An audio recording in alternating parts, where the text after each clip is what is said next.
Tell us how you got introduced to Jon. I was doing my hair and I got a phone call. She's like, okay, he's not from here. I was like, okay, well, where's he from? And she's like, South Africa. Did you ever think it would be someone from Johannesburg, South Africa? Literally not. Like, did you know where Johannesburg, South Africa was? I did, because I was also planning a trip there. Thousands of miles away in Johannesburg, South Africa, and the woman is in the 5 towns from Brooklyn. So I'm going to meet this random dude I've been Zooming. And in the airport, they made me turn around. They're like, that the law changed that morning that you need a visa. But it was fine up until then. Like I was literally packed, like with 2 suitcases. I was going for 2 weeks. It was lockdown, but every country was like, you couldn't get in. South Africa, you couldn't get into America. And that was like the big question, like how are we meeting each other? So for 3 months, we tried to figure that out. Wow. And then my husband traveled 30 hours multiple times with no direct flights in a pandemic. What was it like to have a long distance relationship for 3 months without meeting him? It was very hard. However, if you have someone good and it's, you have a good thing going, then it's worth it. And don't stop. Welcome to another incredible episode of Stories of Hope. Before we begin, I have something really exciting to tell you. This week, if you like and comment on this episode where you're watching from, whether Australia, South Africa, Israel, or little old Muncie, New York, you will be entered into a raffle to win $250 and, drumroll, our brand new Stories of Hope merch. So all you need to do is like this episode and comment to let us know where you're watching from. Leave a comment below and we cannot wait to reply to the winner on Wednesday. Our podcast aims to create a space where people from all walks of life can feel seen, heard, and respected. We understand and value that everyone's spiritual journey and religious practices are different and personal and meaningful. Inclusivity is at the heart of everything that we do here at Stories of Hope, and that means being mindful of the diverse perspectives people hold, respecting that everyone is on their own unique journey. We recognize that there is something to learn from everyone and each person, even if their path differs from ours. So thank you for being a part of the Stories of Hope mission. Thank you for being a part of our change. This week, we have the honor of featuring an incredible couple, Goldie and Jon. Hear the exceptional story of how Goldie found love from 8,000 miles away through COVID, learning about different backgrounds, different challenges, and teaching us a whole new perspective on how to approach recovery, long distance dating, and of course, how to deal with the unexpected. But first, an important message from our friends at JOMASHOP. I was recently in Scotland and London and saw someone with a beautiful watch.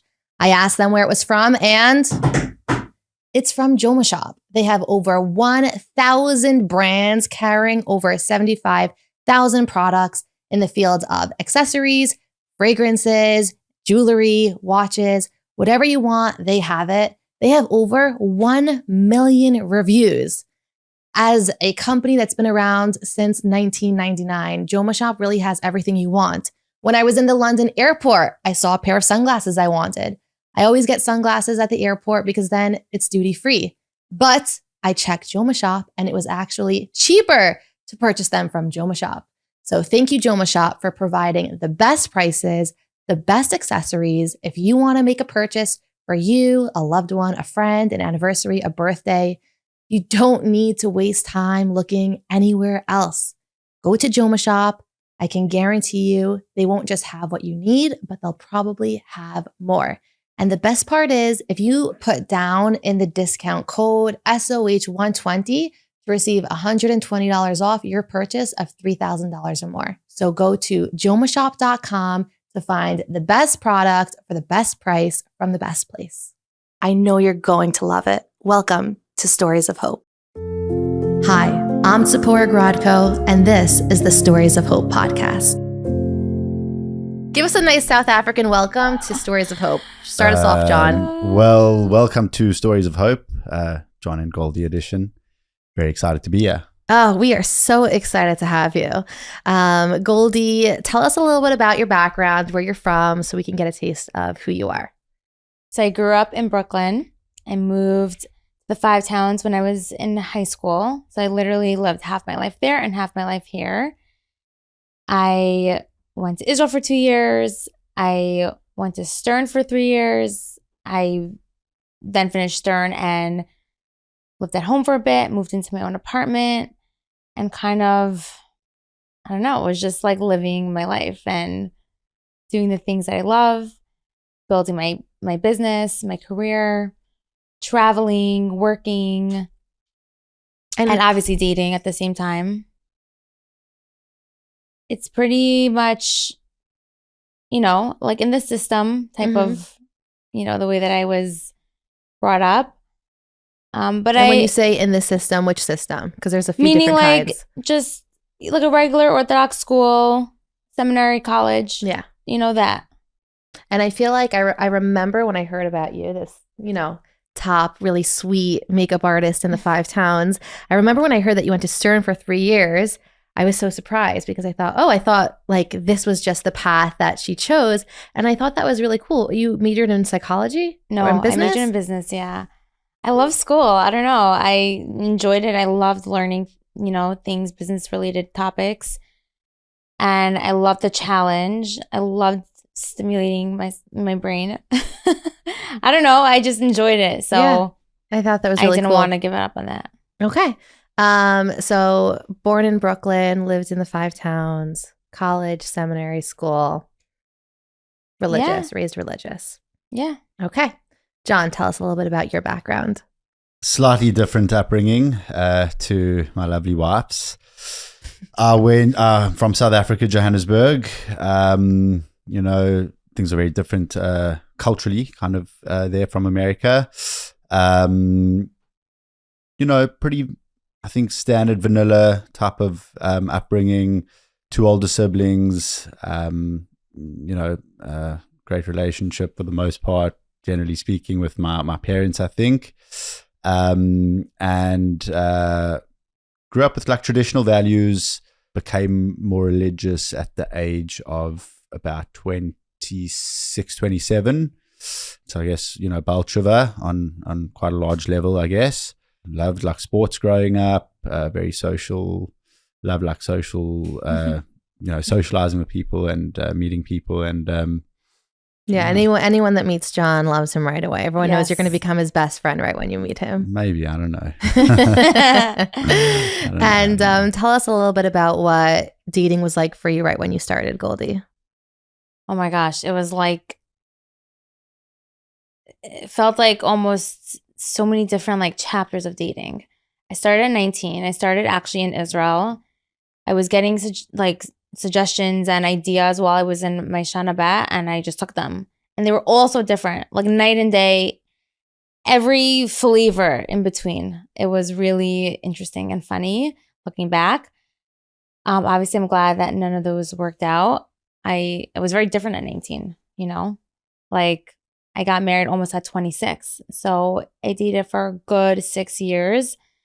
And it was very hard. I mean, I was dating while I was in Stern and after, and I definitely had hard times. That's for sure. It was not a walk in the park. I had a few very serious ones, a few, on and off ones, a few could maybe this potentially work out ones if we try, I don't know, ones. So I feel like I experienced like all the feelings. Yeah. Like the highs, the lows, like it was all the feelings intensely. And then COVID happened. And I actually joined these Zoom dating groups. I kind of just did it for fun. So I was like, I didn't really think I'd meet anyone, but I was like, oh, why not? Like we're literally just home. And it was cute. Like it was, it was fun. But then I actually did a solo trip. I went to Mexico for a few days of myself. Whoa. I needed like a reset. And I just like didn't want to be, everything felt so heavy. It was July of 2020. So it was like, everything was like pretty intense. And I just went alone and like did my thing and journaled and just whatever, chilled, thought, And then right when I got back is when I got the call about Jon. Whoa. Okay. So I'm seeing the steps taken, which is like when you focus on yourself, you never know where it can lead. Yeah, I just think you have to be in a really healthy place to attract a healthy person. So here's my question for you, because you were in a very public position as a makeup artist, going to weddings, going to engagements, going to simchas, and we know there's nothing that Jews love more to do than, oh, you're single? Let me set you up. What was that like for you while navigating ups and downs of dating? I was honored. I didn't think too much into it. Okay. Like whoever thought of me, I was like, thank you for thinking of me. That's so sweet. I didn't make it a story. Like some people make it a story. They get offended. They get, it's like not a story. It's not that deep. You thought of me. You have an idea. Thank you so much. Look into it and see if it makes sense. And that was it. So I did have a lot of clients try to set me up. Friends, random neighbors, like random people from the woodworks, really. And I was just like, thank you. And was it hard? Did you ever feel like sensitive when you were doing a bride's makeup and she was 19 and you're like almost 26? And did you ever have any sensitive? No, totally not. I don't have a victim mentality. Wow. I don't know. I was so happy for them and wish them all the best. I didn't like, whoa, me vibes. Yeah. You put out that vibes, like you're just attracting that energy. And I was like, no thanks. That's amazing. Yeah, Not I guess really. like you're naturally a very growth-oriented person. So even if you smelled that coming, you would shut it down pretty quickly. Yeah. And by the way, not all my brides are 19. A lot of them are in their 20s. A lot of them dated for many years. A lot of them are older. A lot of them are in their 30s. They met on apps. They like crazy stories. Like I hear crazy stories. So I always just felt so hopeful. I really did. I'm like, wow, like if it can happen for them, it's going to happen for me for sure. Wow. So it's like a completely different experience where someone might think, oh, I wonder if it's hard. And meanwhile, you're thinking, no, I actually gain so much hope in hearing and seeing how everyone has their own person at their own time. I just took every story and made it hopeful.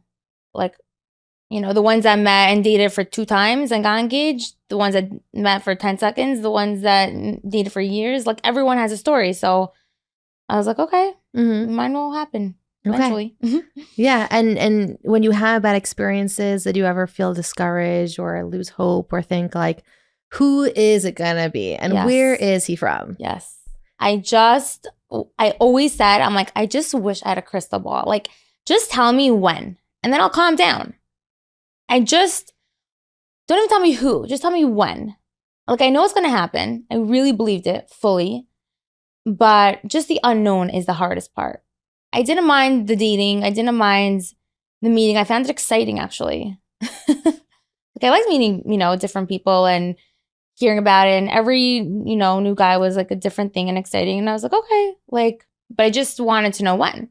Like, how much longer are we doing this for? Yeah, that unknown part could be really, really challenging. Did you ever think it would be someone from Johannesburg, South Africa? Literally not. Like, did you know where Johannesburg, South Africa was? I did, because I was also planning a trip there. It's so funny, like you're saying you wanted to know when and like not who. From like a guy's perspective, I was like, I just want to know who. I don't care about when. I just want to know who. Well, you weren't in a rush. So while Goldie is like 26 and having these experiences, how old are you and where are you in this process? So if I'm 32 now, I'll be 33 in like 3 weeks. At that time I was 20. I think we met when I was 28. Yeah, I think I was about 28 when we met. So before you met, a little bit before you met, take us back. Where were you in your process? Wow. Okay. So I mean, there's a lot to tell.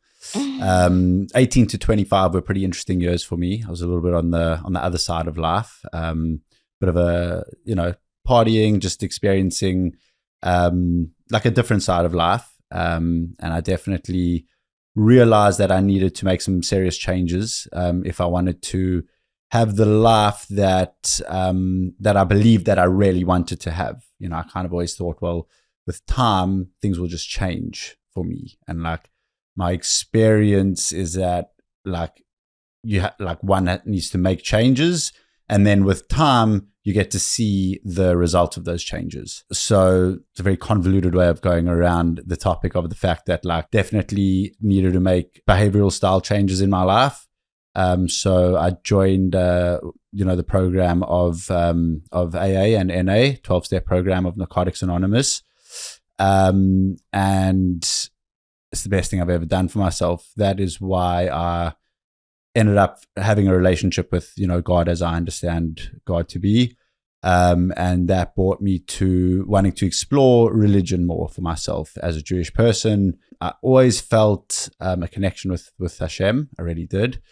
Even in my darkest times, I kind of still believed in God, just I had a bit of a difficult relationship with God at that time. And then I got into recovery, a couple months into recovery. I was really open to exploring more of a spiritual side to Yiddishkeit.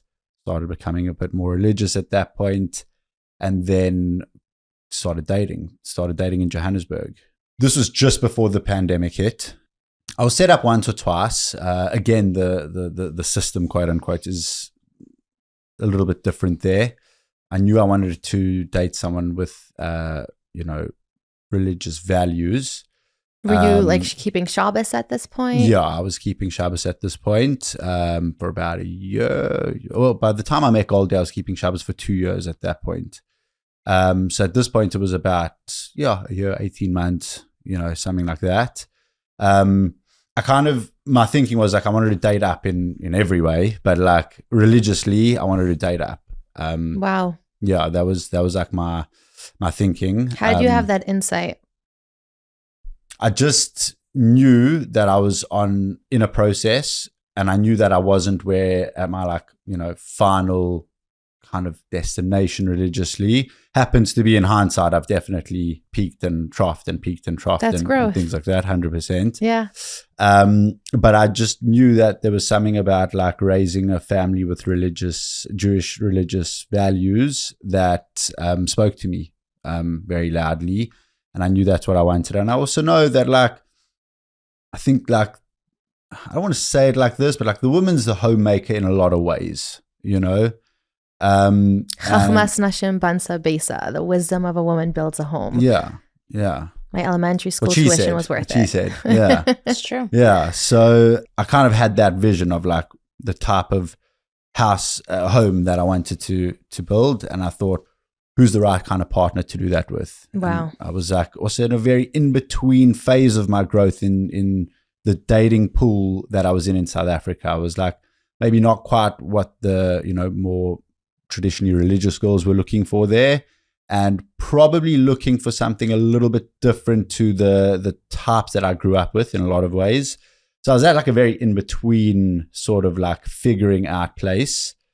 And in Johannesburg, is there stigma if someone's in recovery? Did that ever cross your mind? I think that's globally. Oh, I'm in recovery. Is it going to affect my prospects? Definitely. And I think on some level it might have. In hindsight, I'm very grateful for how things have turned out, because married the love of my life. Thank God. Goldie's amazing. Thank God. With that said, I could have been a bit more, there's a level of self-consciousness that comes with going through a process like what I went through because of stigma, and knowing how to navigate that topic in the dating world is a challenge. It's definitely a challenge. Yeah. And when someone's in recovery, is there a recommended time that they're not supposed to date until? There is typically the the suggestion, because there's no real rules in the program, but there are suggestions. The suggestion is 1 year, a year of work on yourself. Okay. Yeah. Okay.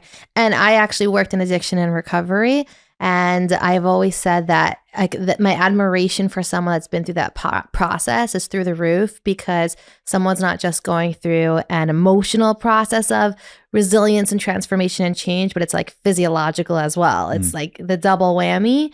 And I remember my supervisor saying that he was in recovery, and his sister told him that she was jealous that she wasn't in recovery, because the skills... I'm jealous sometimes, for real. The skills and the knowledge that people learn through the process of healing and growth is unlike anything anyone ever learns. And the quality of the person that comes out of it is just supernatural to the average person. It's true. I mean, I'm super grateful for my exposure to the 12-step process and program and fellowship and everything that it's like done for me.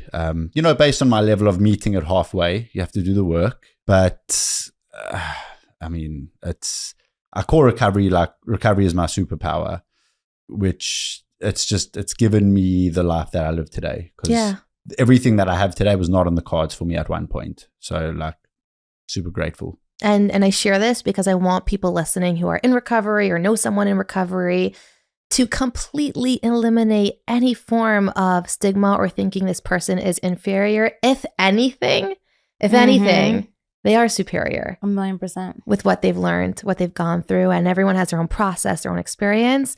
But like you said, doing the work and making it through, that's someone I look up to. And I hope that as a community, we can collectively do that.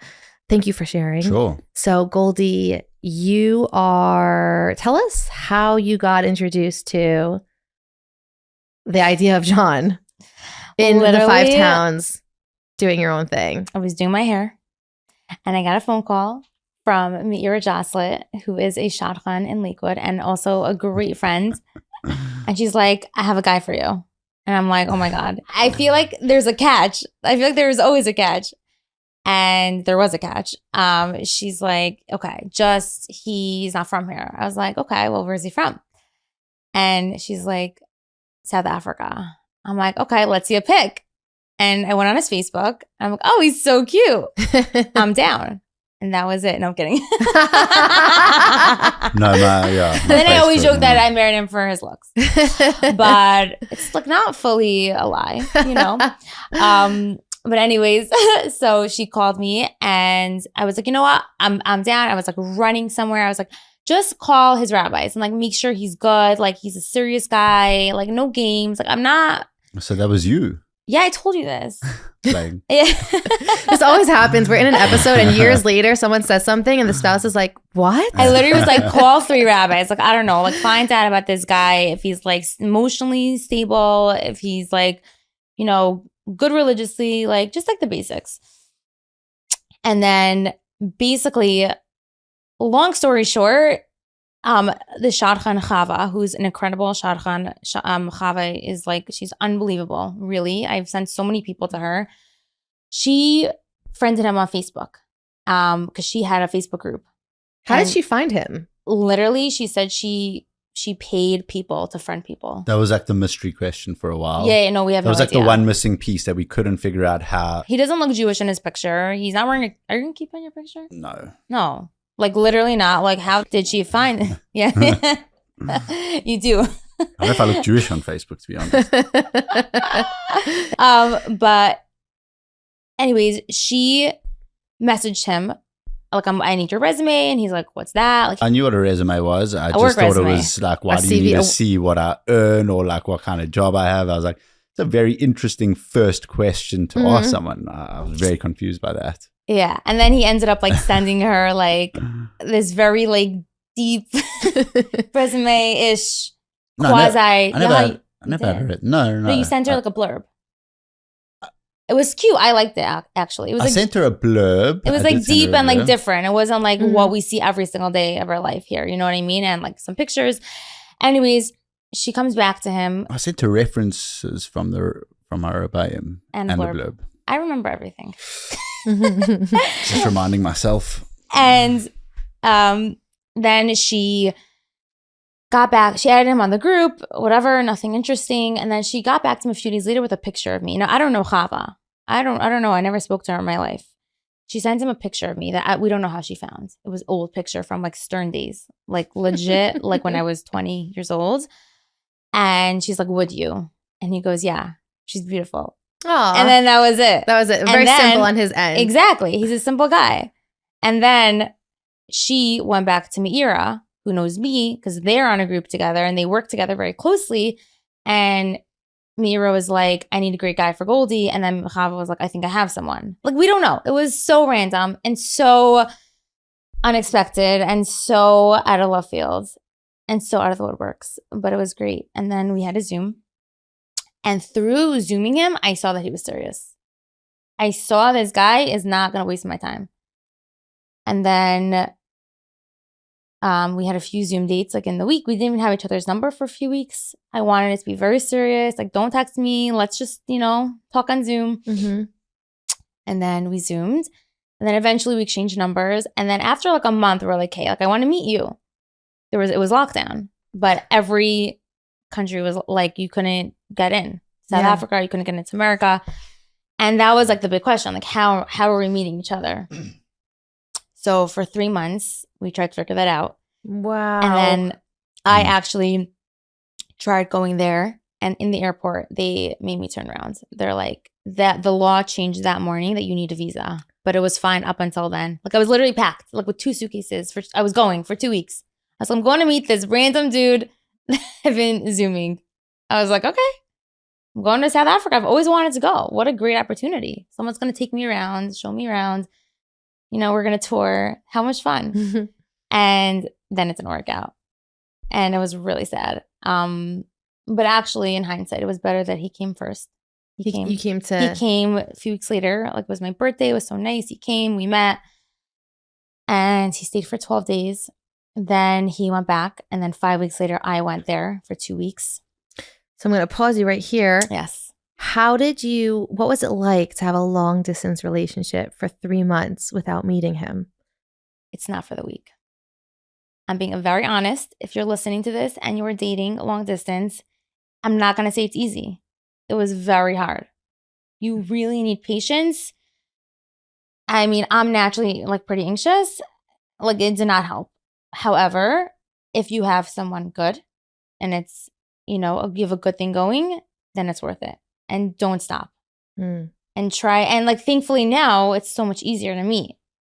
But everything had to just work out this way for us to get married. But it's not for the weak. And there were some very hard times. But I just kind of kept my eye on the prize and was like, if this guy's meant to be, like, things will work out and just got to keep going. Wow. What was it like for you to talk to someone in another country for 3 months that you've never met in person? It was definitely challenging. I don't know. I think I was just trying to keep an open mind. It's like I wasn't really planning on leaving South Africa. I was like pretty cemented in there. Had a good job at the time. I was studying psychology at the time. Like, I was probably making the best and fastest progress of my life, of my adult life, at that time. And I was really starting to like feel, I don't know if this is like accurate, but I was starting to feel as though I was starting to establish like a little bit of like, who am I? And like, what am I here to do? And like, I thought I had a pretty good idea of where that was going for myself in South Africa. So I was in no hurry to leave, that time. When COVID happened, again, I just kind of wanted to maintain an open mind as to meeting people. I don't know if I was like, honestly speaking, I don't know if I was like desperate to like just get married. But I was definitely curious to meet, to like, see who's out there and kind of like see what's what, When I saw a picture of Goldie, I was very, very interested in meeting her. And whatever, went through a whole interview process with Maira. It was Hashem really just gave me the right things to say, because like she grilled me, and she really had Goldie's and back. she should have. Shout out to Maira. Rightfully to so. the nth degree. Rightfully so. Love her to bits, and she did her job. Yeah. And look, she did her job right. She did her job well, thank God. She did her job well. But like I had to navigate my past over voice note to a shadchan in America that he never met. That I never met, And like, you never did the shadchan thing before. And I honestly don't even know what I said. I'd love to like go back and hear those voice notes. But Hashem gave me the right words to say to like make it a shidduch. We'll be right back. But first, a really cool message from our friends at Growtha. If you want help transforming website traffic, becoming #1 at Google, I made a new friend who works at Google who told me what Growtha does is how you want to do it. Growtha does SEO for over 100 healthcare companies, from addiction treatment centers, ABA therapy companies, nursing homes, home care agencies, you name it, they do it. These are the people you want to call if you want to increase the success of your business. It's really just a matter of statistical, technical work. Call Growtha, call our friend Josh, let him know you heard about his exceptional company from us, and receive 10% off when you mention Stories of Hope. You no longer need to spend so much time trying to gain traction in these healthcare industries. All you need to do is schedule a call with Growtha, and they will tell you how you can increase your success with a 10% off discount once you mention Stories of Hope to our friend Josh. So again, if you have a nursing home, assisted living facilities, addiction treatment center, ABA therapy, this is the place you want to go to. Call Growtha, find them in the show notes below, growtha.com, and mention Stories of Hope for 10% off to our friend Josh. And, I love hearing your story, because I know there are people that won't date someone if they live too far, won't date someone in another town. For sure from the men's side, for sure from the women's side. And Goldie, what would you tell a woman who says, oh, he's in another city, like, I don't want to do that? I feel like it's a little bit on the man, like to kind of meet the woman. But I would be like, you don't want to travel from Lakewood to the Five Towns? Like, my husband traveled 30 hours multiple times with no direct flights in a pandemic. Like, you could do it. You could do it. And yeah, drives are annoying for sure. Commuting is annoying. I do it all the time for work. It's not easy, but it's when there's something good, like, it's worth it. I don't know. Yeah. I don't even think that way, just because I'm like, I'll do whatever it takes. You want to get married. You found a great girl. You like her. You want to get to know her. This is your future. This is the rest of your life, Amidst Jon. Like, yeah. Were you ever scared at one point, Zooming this guy for 3 months? What if, I meet him in person and he's totally not like this? Like, he's totally not what I expect. Yeah, for sure. I feel like there were times that I was like, hey, now we just need to have fun conversations. Because it was serious. You're Zooming. You can't do anything. You can't do activities. You can't go out to eat. You're literally sitting on a computer. I'm like, so it could get heavy at times. Or, and I like deep conversations. I'm a deep girl, but I'm like, hey, we need to have fun conversations. We need to talk about nothing. We need to just hear each other breathe on the phone. I don't know. Yeah, because it's also through the pandemic, so there wasn't an option to even meet in person. Yeah, and it was, and it got stressful at times. It really did. But wow, I remember when I moved into the Five Towns. It was my first week here. I got in a really bad car accident. My face got banged up, and I remember thinking okay, Mashana Mako, Mashana Mazel didn't really work the way I anticipated. And I was eating at our friends' houses, shout out to 266, and Goldie was there, and she was so tired, and she was sleeping on the couch. And what else? I said, who is this woman? I'd love to meet her. And our friend Abigail said, oh, she's going out with someone in South Africa. She just got back. She's jet lag. And I remember thinking wow, I knew the Five Towns was bougie, but they date people in South Africa. I don't know if I'll be able to keep up. And it's really fun for me to be able to hear your story and feel like I had front row seats for a commercial break a little bit. I remember. So you meet up and you're here for 12 weeks. And then you go to South Africa. 12 days. I'm sorry. You go to South Africa. The first time around, yeah. And what happened after that? Was COVID still happening? Basically, Jon, I wouldn't say he got a little nervous, but he definitely took a step back. When I say it was hard, I mean it was not for nothing. He took a step back and he kind of had to distance himself for a few weeks. And I was a crazy mess. Remember? I do remember. What was going on? He doesn't in know your the head? extent because we weren't talking. I think for me it was it was all getting a little too real. Now it wasn't just keep an open mind. You never know where it's going to go. It's okay, well, you kept an open mind. Now you're facing the consequences of keeping an open mind. This is going somewhere. And that meant uprooting from South Africa, from everything I've ever known, from I just mended over the course of 4 years, relationships with my family, that I was that I cherished beyond anything. I wasn't that had become my new Nunu blanket, my safety. Amongst other things, as I mentioned before, I finally felt a sense of positive trajectory in my life in South Africa, and I felt purposeful about a lot of things. It was definitely scary, I'm sure. So what? I'm going to go move to America, but be a no one in I don't even know what's on the other side of that move for myself. There was a lot to weigh up for me, a lot to consider. And I withdrew. And what did you do during that time? I'm an avoidant. What did I do during that time? I don't even remember. I'll tell you what you did. Okay. You were running on the beach. I know everything. You were running on the beach. I mean, I was in Plet for a period of that he was time. On the vacation, home part of South Africa. It was like summer there. Yeah. Yeah, January, so it's summer. You went to the beach. You went running. And Goldie is in therapy. Chilled with your family.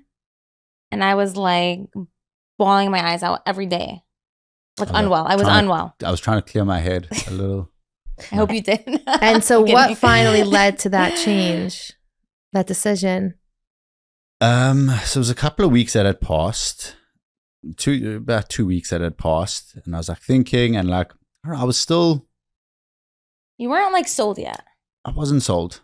First of all, I don't know this place. Still don't know if I know this place, I'm very grateful to be here and now I'm settled, thank God, and very happy here. But I had no idea what I was in for. Yeah. And at the time, the mindset of the way I grew up in terms of approaching marrying someone is very different to what it is here. Here, 6 weeks, yeah, let's go. That's unheard of where I'm from. My people I know date for 3-5 years, whatever it might be, and I was fine. I was happy to get married to the person that I wanted to get married to. I just didn't know if that meant uprooting from South Africa and leaving everything that pretty much know and hold dear to me. So basically, Biden was closing the borders again. January 2027. Yeah. If he wouldn't have closed it, and it was closed till November. So correct. Sorry, to go back to your question, what was the tipping point for me? I figured I need to go spend a bit more time with Goldie in New York, in America. But I was also a little non-committal as to when. I think we were talking about doing it in February. I wasn't in a rush. I was maybe February in the second. Honestly, if Biden never closed the border in January on the 27th of January, 2021, 2020, I don't know if we would have been married today. I know. Honestly speaking, just because I know. As a man, I was just the second he was maybe I don't know when I'm coming back or booking my ticket, I'm No. I knew it was going to be in February around Berech, but things could have changed. I don't know. But it's also it's very you're doing long distance. So if I left at the end of December and you're telling me I'm gonna come back in 6 weeks, it just felt forever. Of course. We already did the 3 months. So then Biden announced he's closing the borders, and that was on the 20th or 22nd or somewhere around there. And as soon as the announcement came out, I had 2 days to get on a flight. Yeah. I had to be in America, boots on the ground, before the 27th. Yes. Well, now we know why Biden had to do that. Yeah. God was like, John, I'm going to give you some pressure. Yeah. So with that deadline in mind, I was okay, I'm going back for an extended period of time, for an undefined amount of time, until I know if this is for me or not. And I did. So if there's someone listening who's been in a serious relationship and they've been dating someone, and you know what, maybe it's not even long distance, maybe it's short distance, and things are getting serious, and they feel that sense of oh, it was nice to date, but I don't know if I'm this serious thing is getting me nervous. What's some advice you would tell them, bro to bro? be real with yourself and like consider the bigger picture, but also be real to yourself. And like, just, if you know, it's one of those things like, if you know it's right, but also sometimes, it isn't right, but it feels right for that period of time in your life. But the next 10 years, it's not like what it's supposed, like going to go where it kind of needs to go. So thank God for me, like with Goldie, both of that aligned. Like I felt the connection was right on like a mind, body, soul level, but it also made sense in terms of like the kind of family that I wanted to, please God, raise up, and the kind of home that I wanted to make, and it made sense on various levels. So like, if but also, I don't know, as a man, the idea of like that forever commitment is, it's not a decision to be taken lightly for anyone, not just a man, I think. Yeah. Well, that was like my experience and feeling of the gravity of that kind of a decision. But like, I'm very grateful, like thank God. It's always a risk. Anything you do in life is a risk. You never know. Just, if you live in the same country as someone or the same city or the same this, and you marry them and it doesn't work out, okay, so it goes back to, you kind of go back. For me, I'm in another country. I'm starting a new life, like essentially. So there was like a lot of weight on the decision for me. And you were very mindful. You're very mindful. It sounds like you didn't just do what felt good. Like, oh, but now I'm feeling nervous, so I'm going to just walk away. And now I'm feeling excited. It was not impulsive. Sounds like you really thought very through thought it. out. It's funny, the different perspectives, because like you feel like it wasn't impulsive, and I understand why you feel that way. Like people back home are like, bro, what are you doing? You just met her. You like just met her. Like, you're talking about going to like get married, live in another country. The truth is, like, I think I was just like, I grew up a little bit later, I think that, I don't know, marriage grew me up a little bit as well. I feel as though I was like a boy when I got married. It was like 4 years ago. But like, I feel like I grew up a lot, or like We've both come away. just a lot of quote unquote maturing kind of. Yeah. And I don't, but here's why I'm saying what I'm saying. I don't know if I would have grown up if I never got married. I don't know if like, I think a lot of people say like, when I'm this, I'll do that. Like when I'm at this point, I'll get married, or when I'm, or when I have this amount of money, it will make sense. Like, I think like the commitment to the action needs to happen first. And then the changes that you kind of are hoping will spring off the back of that, as opposed to vice versa. And I think that was something that I used to struggle with a lot, or maybe like on some level still do in some ways. But yeah, I think like commit, and then like the changes that you want to see will kind of happen. Yeah, I really relate to that. I think it comes from childhood thinking like, oh, when you become an adult, things magically make sense and we're smarter and more capable. And then you become an adult and you realize you're still a child. You just look different. You don't look like one anymore. And it's easy to say, oh, I'm sure when this happens, then I'll change. But as you said, right when we started the episode, you can't wait for things to change. You need to change. And then things will change. I love online college. It enabled me to work full time, have a very affordable tuition, and it did not limit any of my opportunities. Personally, I got accepted into every school I applied to for New York City. And I think online schools is the way to go. The Community Testing Center, or better known as CTC, is an incredible online program known as the Rosenbluth Accelerated Bachelor's Degree Program. This is a program where students can earn an accelerated bachelor's degree from a regionally accredited college. The degree is recognized and accepted by graduate schools of all kinds across the US for all career paths. This bachelor's degree could be completed in less than 1 year. It's the best. And there's testing locations nationwide, as well as in Canada and Israel. Also, great news for 5-town students. There's a new testing location in your area with daily testing hours to accommodate your schedule. This is gold. They customize your degree plan to meet your career-specific path, including business, law, accounting, social work, counseling, education, architecture, and other programs. If you want to learn more about their program, you want to attend their open house in the 5 towns. Open house will be held on September 22nd at 11 a.m. You can RSVP in the link below, in the show notes below, and you get $100 off registration when you mention Stories of Hope. Reach Miriam at miriamcommunitytestingcenter.com, www.communitytestingcenter.com. The phone number is below. The link is below. The email address is below. If you are interested in this program, check them out. CTC is the place to be. We'll be right back. But first, a quick shout out from our friends at Simchanim.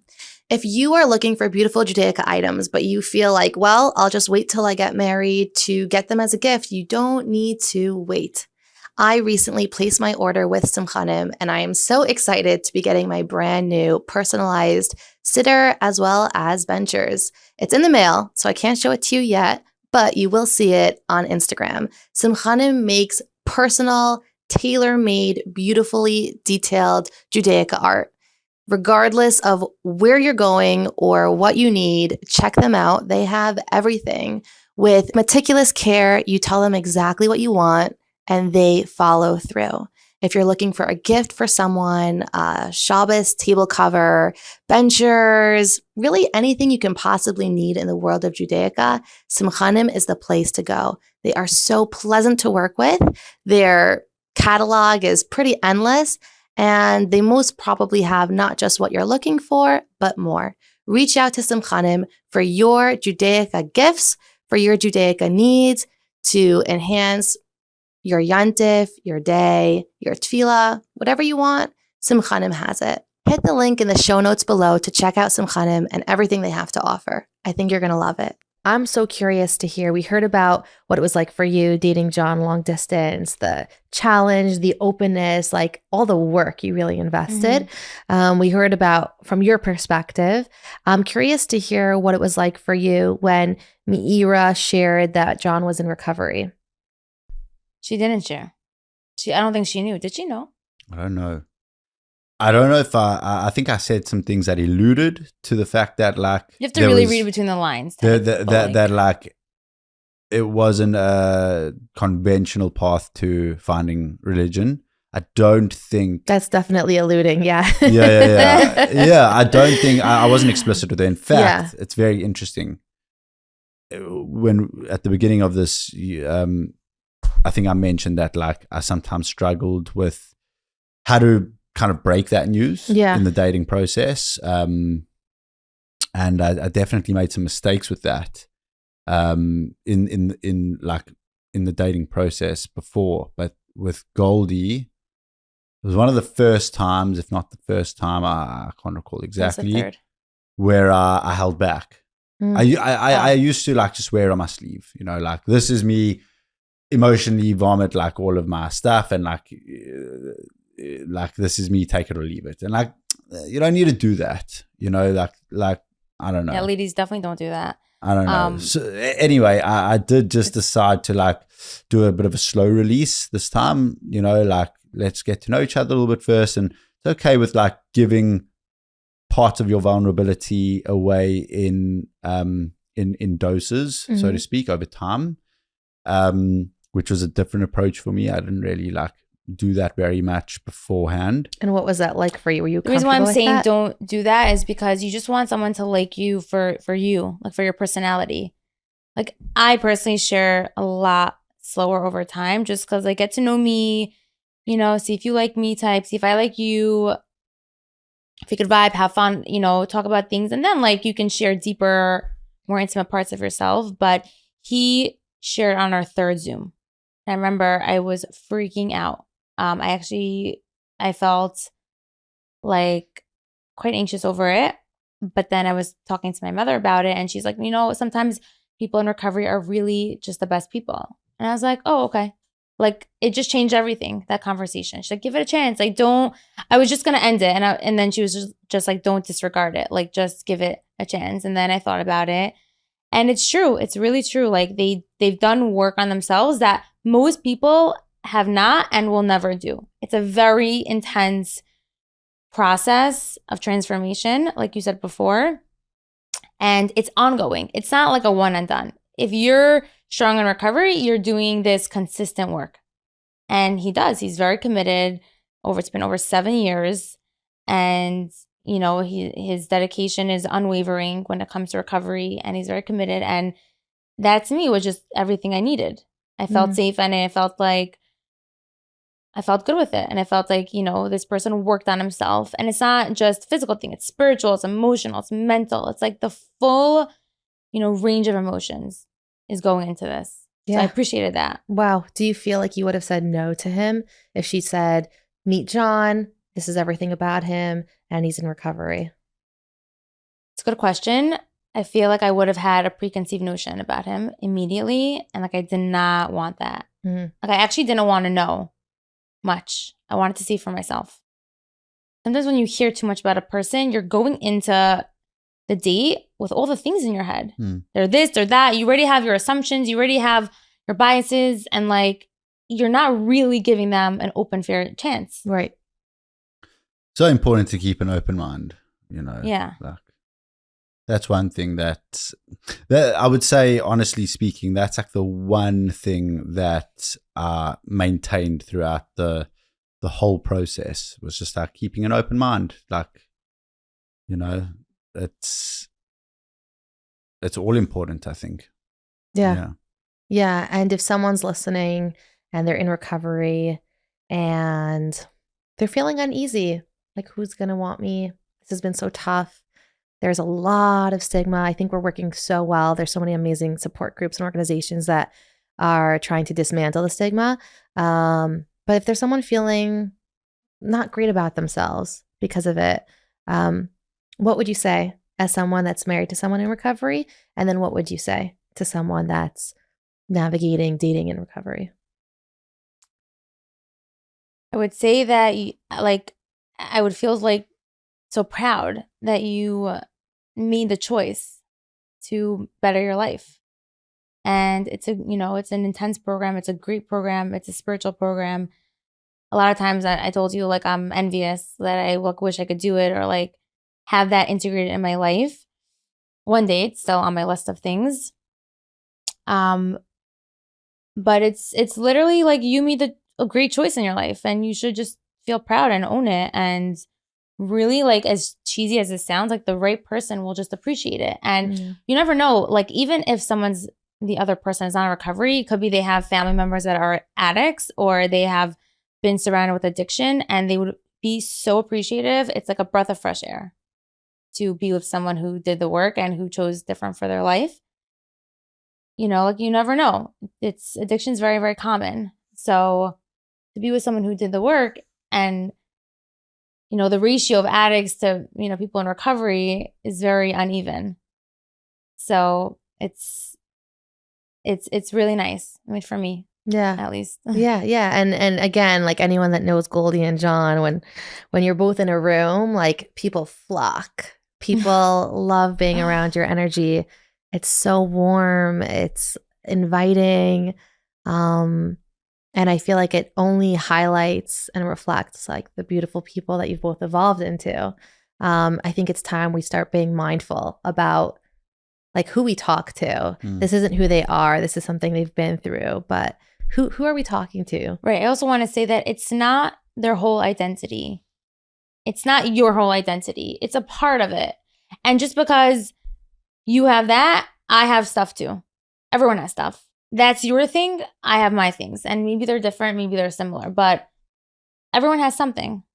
No one's better because you don't have, you know, an official title of I am XYZ. Yeah, everyone has stuff. Some things are more public and some are more private. Exactly. Yeah. What about you, Jon? So what might you tell someone in recovery that's concerned, like, how am I going to navigate dating? I feel like it's going to be, it's going to work against me. This thing that I've worked so hard to get through. I think, like, my suggestion on that front would be, like, keep working the program. let that area also be an arena for you to like put more trust in your higher power, in God, as I understand him, whatever your higher power might be. And in the dating process,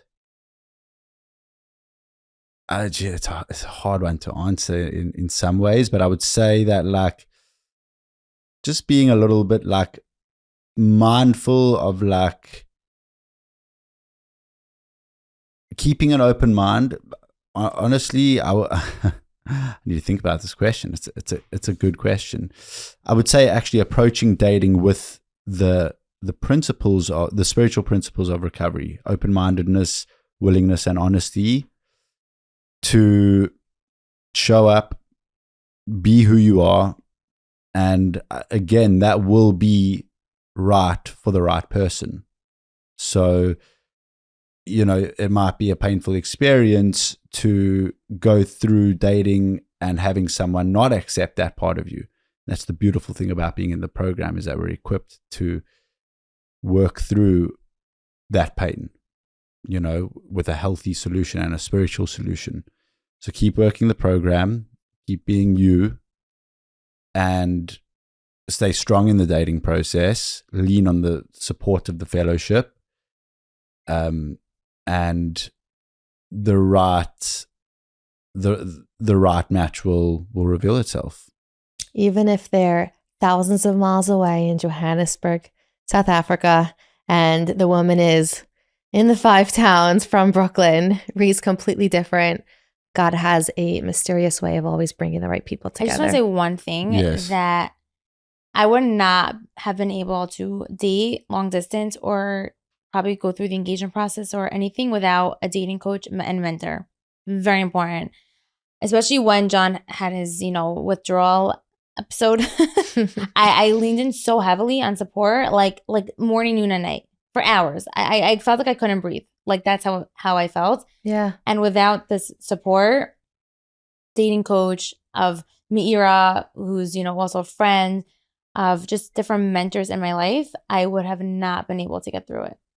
Just the whole dating process in general, for long distance especially, but even not long distance, and also men can really benefit from a dating coach too.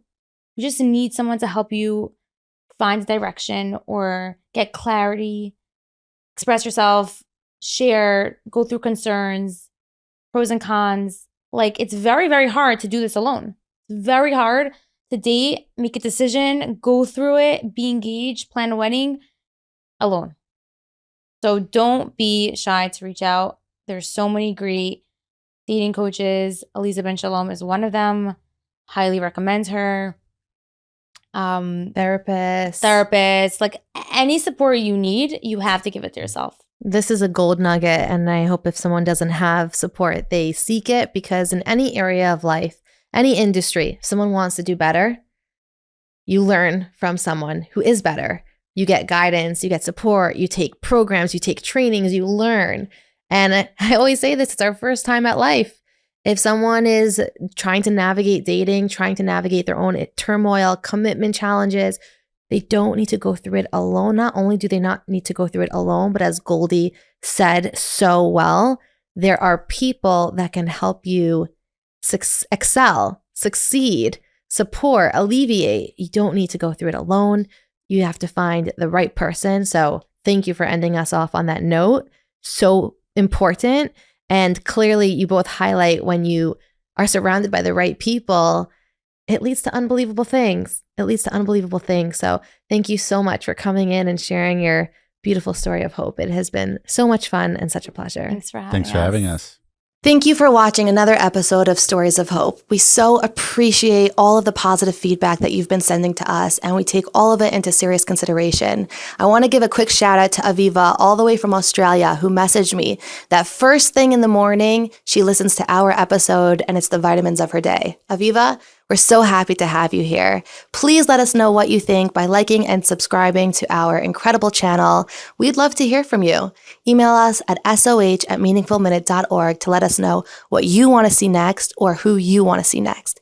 Thank you so much for being a part of this community and our mission for change.